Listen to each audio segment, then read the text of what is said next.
आज के वीडियो में पर्यावरण प्रदूषण को समझाएंगे, जिसके अंतर्गत सबसे पहले इसकी परिभाषा समझा देते हैं। तो वायु, जल एवं थल की भौतिक, रासायनिक और जैविक विशेषताओं में होने वाला वह अवांछनीय परिवर्तन जो मानव और अन्य जंतुओं या पेड़ पौधों को हानि पहुंचाता है, पर्यावरण प्रदूषण कहलाता है। कहने का मतलब इसमें जैसे वायु है, जल है, थल है, तो फॉर एग्जाम्पल वायु है, तो वायु में एक विशेष अनुपात में विभिन्न प्रकार की गैसें पाई जाती हैं। अगर उस अनुपात में कोई गैस अधिक हो गई है, कोई गैस कम हो गई है या कोई अन्य जहरीली गैस मिल गई है, ऐसे ही जो जल है, जल में भी एक निश्चित अनुपात में इसका संगठन होता है, निश्चित अनुपात में तत्व पाए जाते हैं। अब इसमें कोई अवांछनीय तत्व बाहर से मिल जाता है या उनमें से कोई अधिक कोई कम हो जाता है, तो इस तरह से जल प्रदूषण, वायु प्रदूषण या स्थल या भूमि प्रदूषण हो जाता है। तो ये सभी मिल करके पर्यावरण प्रदूषण बनाते हैं।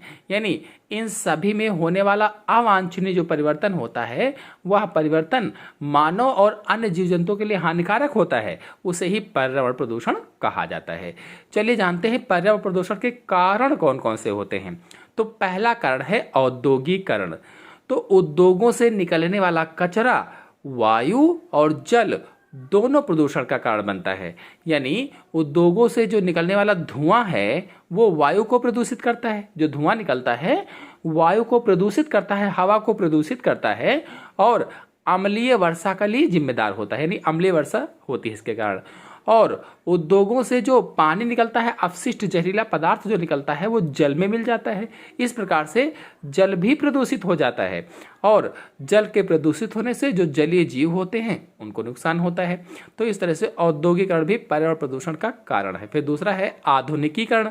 तो आधुनिक प्रौद्योगिकी ने अपनी प्रक्रियाओं से अनेक प्रकार के विषाक्त गैसों, धुओं एवं विषाक्त रसायन युक्त पदार्थों के माध्यम से जल, थल और वायु सभी को प्रदूषित कर दिया है, जिससे पर्यावरण प्रदूषण उत्पन्न हो गया है।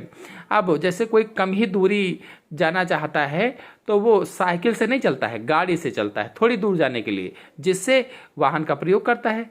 अब वाहन का प्रयोग करेगा तो वाहन वाला यानी वायु प्रदूषण है, अन्य प्रकार के प्रदूषण हैं होंगे। ऐसे ही प्लास्टिक का बढ़ता जो उपयोग है, ये भी पर्यावरण को प्रदूषित करता है, यानी नुकसान पहुंचाता है। फिर अगला है रसायनों का प्रयोग।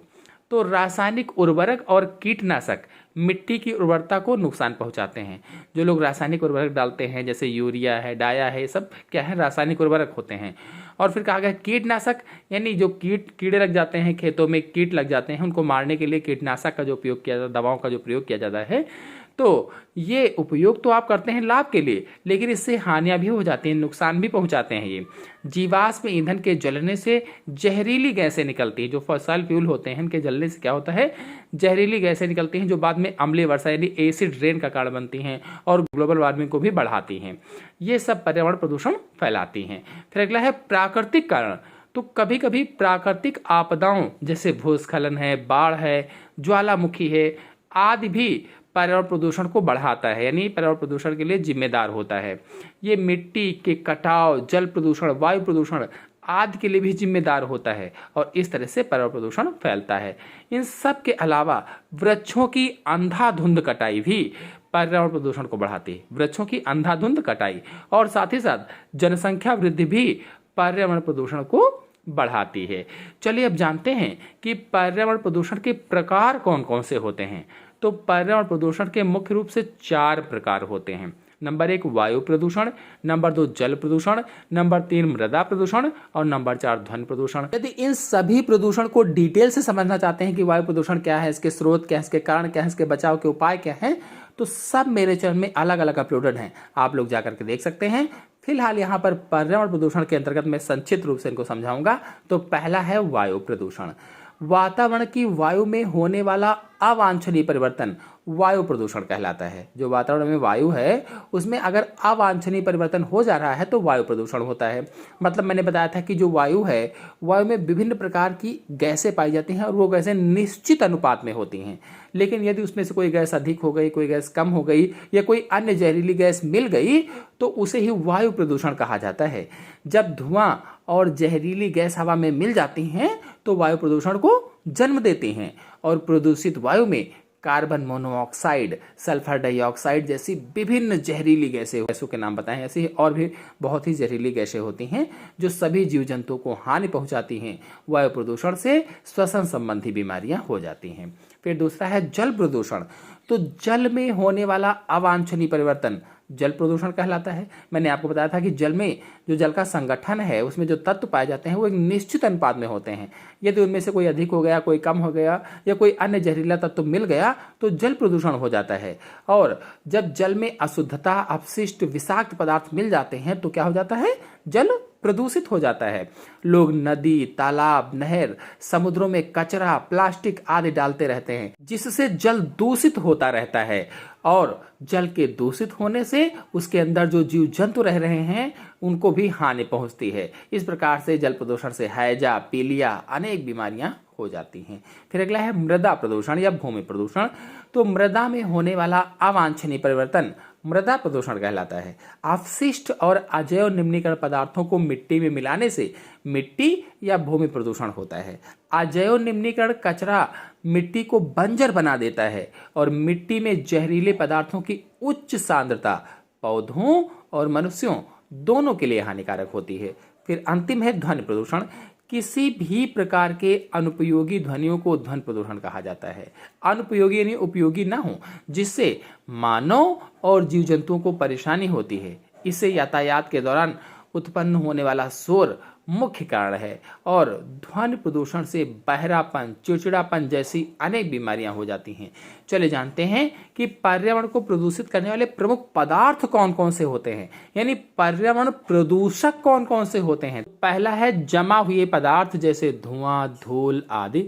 दूसरा है रासायनिक पदार्थ जैसे डिटर्जेंट, आर्सेंस, हाइड्रोजन, फ्लोराइड्स, फॉक्सेंस आदि। धातुएं जैसे लोहा, पारा, जिंक, सीसा आदि। गैसों में जैसे carbon monoxide, sulphur dioxide, ammonia, chlorine, fluorine आदि हैं। उर्वरक में जैसे यूरिया है, पोटास है, अन्य हैं। वहित में जैसे गंदा पानी है। पेस्टिसाइड्स में जैसे डीडीटी है, कवकनाशी है, कीटनाशी है।